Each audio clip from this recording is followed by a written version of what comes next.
May 1984, Shorthand Tamil Senior Grade. Get ready for the dictation. 10 seconds. 5 seconds. Start.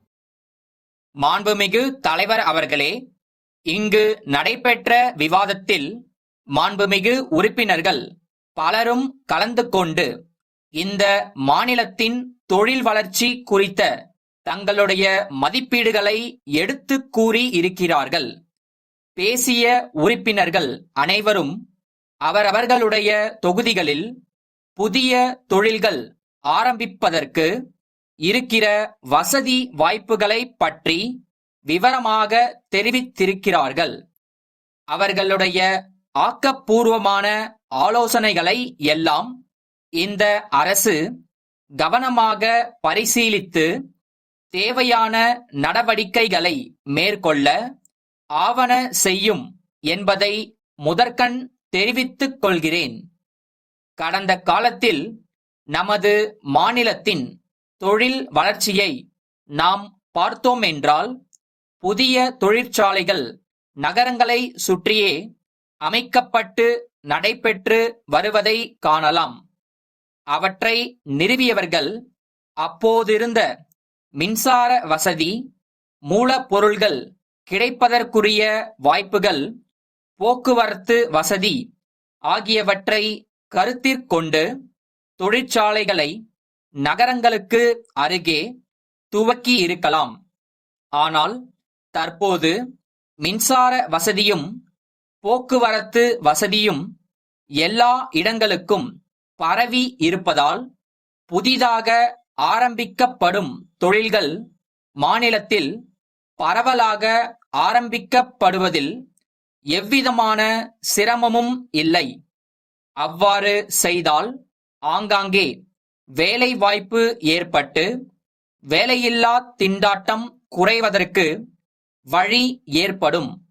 அதனால்தான் புதிய தொழில்கள் கிராமப்புறங்களில் ஆரம்பிக்கப்பட வேண்டும் என்ற கருத்தை இந்த அரசு அப்போதைக்கப்போது வலியுறுத்தி வருவதோடு அதை செயல்முறைப்படுத்த முழு மூச்சுடன் முயன்று வருகிறது. அந்த முயற்சியின் ஒரு பகுதியாக ஒரு சில பகுதிகள் தொழில் வளர்ச்சியில் பின்தங்கிய பகுதிகள் என அறிவிக்கப்பட்டு அந்த பகுதிகளில் தொழில் துவங்க விரும்பும் தொழில் முனைவோர்களுக்கு மத்திய அரசும் மாநில அரசும் பல்வேறு வகைகளில் ஊக்கம் அளித்து வருவதை மாண்புமிகு உறுப்பினர்கள் அறிவார்கள். இதர பகுதிகளிலும் புதிய தொழிலகங்களை ஆரம்பிக்க விரும்புவோருக்கு மாவட்ட தொழில் மையங்கள் ஆலோசனைகள் தெரிவித்து உதவிகளும் புரிந்து வருகின்றன. எல்லா இடங்களிலும் பெரிய தொழில்களை ஆரம்பிக்க முடியாது என்பதால் கிராமப்புறங்களிலுள்ள மக்கள் விவசாயத்தோடு சிறு தொழில்களை துணை தொழில்களாகச் செய்து தங்கள் வருவாயை பெருக்கிக் கொள்ளத்தக்க வகையில் ஊரக தொழில் வளர்ச்சியில் இந்த அரசு அதிக கவனம் செலுத்தி வருகிறது.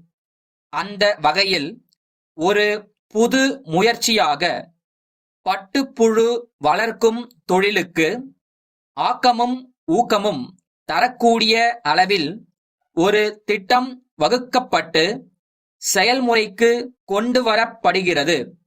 நமது மாநிலத்தில் கைத்தறி நெசவு தொழில் முக்கியத்துவம் வாய்ந்த தொழிலாக இருக்கிறது.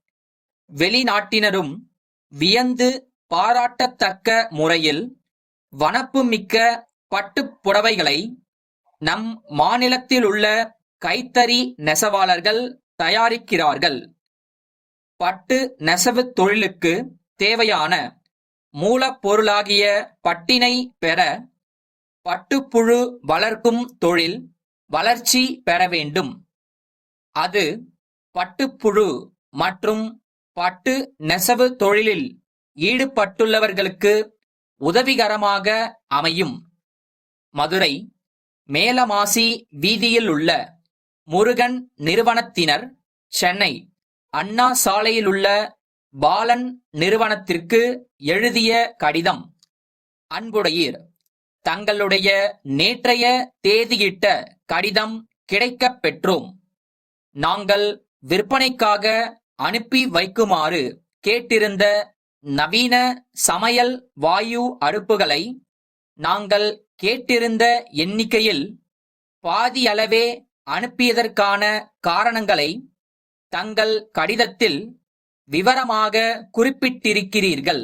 மாநில அளவில் மொத்த விற்பனையாளர்களாகிய நீங்களே இவற்றை மிக குறைந்த எண்ணிக்கையில்தான் உற்பத்தியாளர்களிடமிருந்து பெறுகிறீர்கள் என்பதை உங்கள் கடிதம் வாயிலாக அறிந்தோம். நிலைமையை சீர்படுத்த தங்கள் விற்பனை அதிகாரி அடுத்த வாரம் பம்பாய் சென்று உற்பத்தியாளர்களுடன் பேச இருப்பதாகவும் தெரிவித்துள்ளீர்கள். இது சம்பந்தமாக தாங்கள் மேற்கொண்டுள்ள முயற்சியை பாராட்டுவதோடு அதில் வெற்றி பெறுவீர்கள் எனவும் நம்புகிறோம். புதிய பயனீட்டாளர்கள், நீங்கள் மொத்த விற்பனை உரிமை பெற்றுள்ள இந்த வகை அடுப்பின் உயர்தரம், நீடித்த உழைப்புத் திறன் ஆகியவற்றை நன்றாக உணர்ந்துள்ளார்கள். ஆகவே அவர்கள் இந்த வகை அடுப்பையே எங்களிடம் அதிகமாக வாங்க விரும்புகிறார்கள்.